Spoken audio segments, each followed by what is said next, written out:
guys, just a quick pod here. Get your opinions through for obviously quite a shocking announcement that's all over social media at the moment. I'm joined by James from the Watford Way as ever. Get onto YouTube with them and like, share, and subscribe as ever. Yeah, mate. What's your reaction to that?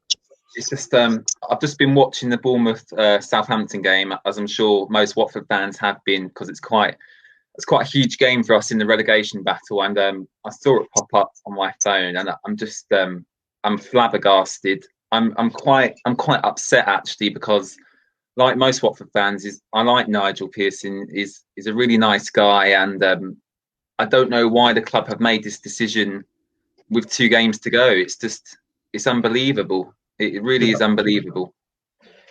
Yeah, I know. Tell me about it. I mean, you just saw my post that I posted just before we came on air. I'm absolutely fuming, because even if we did go down and it went completely pear-shaped, I absolutely tip us to go straight back up with them. I know, because when I was on the pod the other day, I even said I'd keep them in the Championship if we do go down, which is looking more and more likely. I don't know what else to say. I just can't get my head around the decision. I really can't.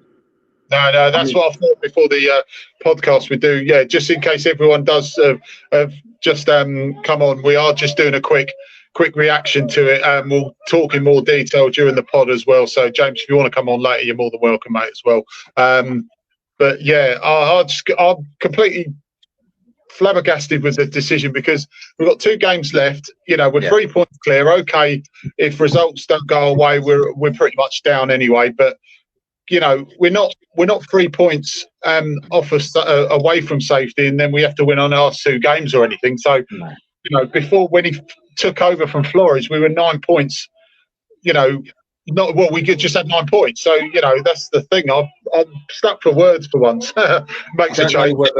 Obviously, Craig Shakespeare's assistant manager. I don't know what your thoughts are, but I don't know whether he might take the reins for the last 2 games. But I don't know whether it's with that decision the club have kind of just said, I've just accepted we are going to get relegated, and I've started to plan for next year maybe, or whether they really do believe that we can still get out of the situation, and by appointing someone else we can maybe get a result out of the Arsenal game. But I think I mean I don't know what the players are thinking. I mean, would be the next manager we get, that would be our 5th manager this season. I've never seen anything like this in my time watching football and supporting Watford. I really, really am shocked. Yeah, I mean, it was. I mean, I still lost for words for it. You can understand when I post stuff on Facebook and on my personal profile. So if you hear any shouting behind, I've got the kids with me. You know, I post it on social media and, you know, my Facebook profile and everything. And obviously, quite rightly, people people wind me up and have a good laugh about it and go, "Oh, what a bloody joke your club is!" And I always defend them, but I can't defend them this time. And the thing is, ironically, I mean, you know, my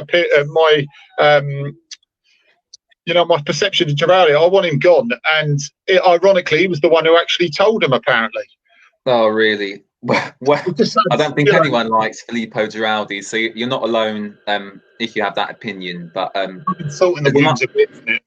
as much as the owners have done for us, they've really screwed. They've screwed us up here. They have. The club is now in a mess. You've got Troy Deeney playing with a potentially career-ending injury with his knee. You've got the players who just seem completely disinterested at the task at hand. We've now sacked our manager. Our best players, Ismail Assar, Gerard Deulofeu, Decore, they're likely to leave in the summer. I'm worried. I am really worried. I wouldn't leave this fast, mate. Sorry to interrupt you, mate. If I was a player like this, I mean, I blame them. I mean, like I said years ago, and me and Dino always argued this, I blame Silva for the fact he got sacked. Javi, the players let him down big time. You can understand, even as much as I thought it was wrong, you can understand why they pushed the panic button so early with Javi, because of the poor finish of the season and then the poor start, and obviously we were up against it. Okay, there was an argument behind that. Flores, it was complete disaster. We brought him in there initially to shore up the defence. It didn't work. They were absolutely even worse under Flores, so we can understand why he went. But there's no reasoning behind getting rid of Pearson until, okay, if we get relegated, or if they get relegated, then you if you get rid of him, I still wouldn't agree with it. But then there's an argument behind it. Okay, they want to start complete fresh. But this is the first real decent English manager that we've had in ages. You know, we've got good homegrown managerial talent that's used to keeping teams up, i.e. Leicester, also getting teams back up, including Leicester, you know, amongst a few as well. So, you know, it was the perfect appointment anyway. Yeah. So even division, we'd be prospering next season anyway under him. You know, I don't know what else to say. The club obviously haven't officially confirmed it, but Adam Leventhal's come out on Twitter, and obviously you could go on to The Athletic. I think he's doing a Q&A about the situation. The Daily Mail have also come out and pretty much confirmed it. I saw someone in the comments there saying Craig Shakespeare has also gone with him. So I'm not sure where you've seen that, but I wouldn't be surprised if Craig Shakespeare did go, because they do work as a partnership, don't they? Well, apparently 5 Live News has just reported it. I know, like, Ryan's absolutely right. Like you said, no official club announcement. I know TalkSport have shouted it out as well. I mean, I really do hope that it's fake news. A couple of people are saying, and if it is, I'll blame a couple of the other channels for it, because we've rolled with the punches. I mean, judging by all the outlets that are reporting it, I think we can safely say it has happened. Apparently, the players have been informed as well. So look, I mean, we've got training tomorrow, haven't we? And then on to Man City on Tuesday. So it's all happening really, really quickly at the moment. You know, we've got Man City, and by next Sunday we'll know if we're a Premier League team or not next season. Exactly. Yeah. Well, stability was right. Just before I say that, it says no official club announcement from Ryan. Obviously, we said, but also officially, Gino is now an official twat. Yeah, that's. Sorry, I'm going to say that during the stream. He's going to get my full support for that one. Whoever posted that up as well.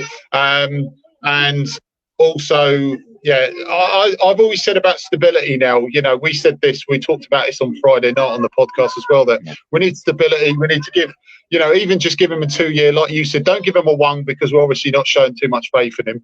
Give him a 2-year contract, let him have a bit more hand in the transfers, and, you know, just start with that. Start with the stability with a manager, and then the rest of the club should just fall like dominoes, and it all sort of comes in one, and we all come together. But how are we supposed to defend this, really? You can't really defend our club for this now. And, you know, I think if there was no coronavirus pandemic, I wouldn't be surprised if there was fans outside the club protesting this decision, because I certainly would be if I lived a bit closer to Watford. So in summary, I cannot fathom this decision. I mean, I was speaking to someone in my family who suggested that maybe it said I don't have to pay him a bonus for keeping Watford up. Maybe he was promised a big bonus for keeping us up, and the club didn't want to pay him that.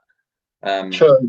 Yeah, true. But the thing is, though, he said at the press conference before the West Ham game that there was an agreement with the club, but he's going to talk about his future after the game. So, okay, it was a disappointing game against West Ham, but, you know, we've got two games, like I say, 3 points clear still. You know, we're not Norwich, and we're certainly ain't Villa or Bournemouth. But what it does show is that, you know, this will be our 5th manager this season, and we've tried all these different managers, as you say, and it obviously isn't the manager, because every time that managers come in, the players haven't performed for them. So it's obviously a player issue and not a managerial issue. Yeah, I'm going to go because my kids are kicking off a bit, almost like me. But I'll see you later tonight, guys. If you see us on the podcast 8 till 9 tonight, I've got to go, but we'll try and get some more news as followed. But thank you ever so much, everyone who's joined at the moment, including you, young man. And just remember, get onto Watford Way on YouTube. Fast growing fan interviews and much more from Watford Way on YouTube. So cheers, mate. Thanks, everyone. Right, thanks, guys. See you later. Yep.